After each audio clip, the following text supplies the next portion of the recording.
Hi guys, welcome to today's video. We're going to continue where we left off in the last video with the centre bearing. Need to make a bracket for that. Before I do so, I'm going to have to take the seat out because I'm going to need to put in a plate around about here, which is where the centre bearing is being supported. Off camera I've already got the prop shaft in, it's bolted up to the gearbox, and instead of having this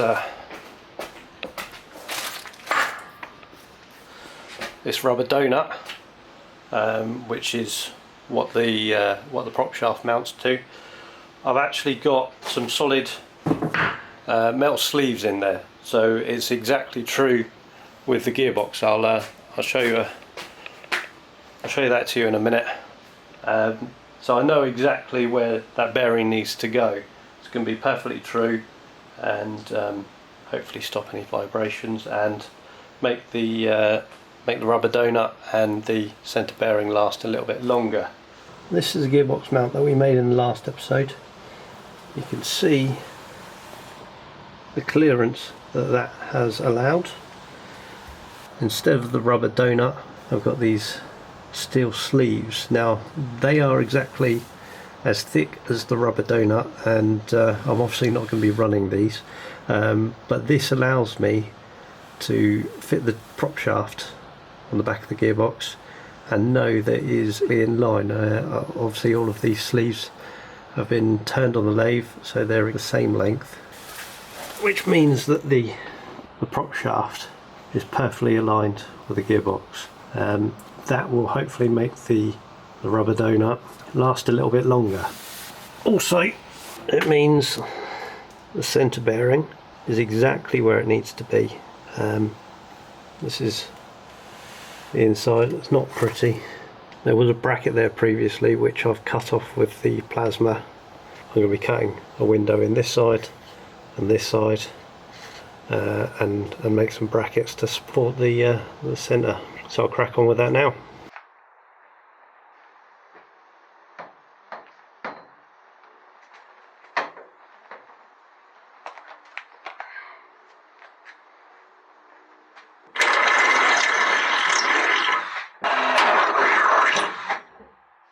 As you saw, I've just drilled these two holes from the underside of the car.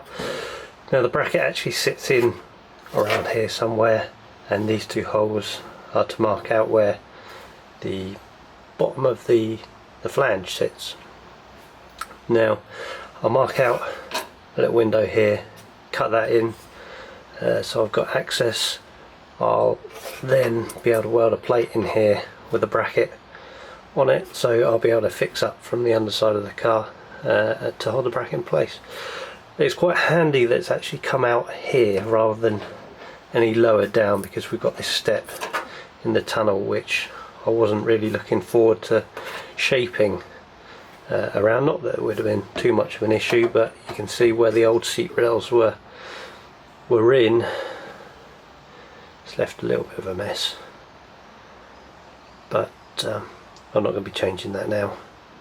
So what I'll probably do, drill some larger holes in the corners, get the angle grinder, slit those out, open up a little window, and go from there.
cut out the holes and they're bigger than I wanted them to be really.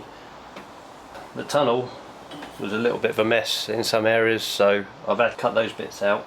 I've cut out the plates as well to fill the holes, and exactly what I didn't want to happen, I've had to come beyond here, and this plate,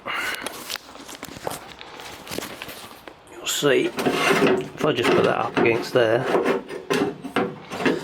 big old gap, so I'll have to put a fold in here or hammer this out flat so I can get a decent weld in there. This slit was already in there, I don't really know where that's from. It's solid just beyond here. What I'll do is I'll get the MIG and weld that shut. But kind of run out of time for today. I was hoping to get this done, so I'll have to pick this up. Probably won't be tomorrow, another day, whenever I'm able to. So I'll see you again.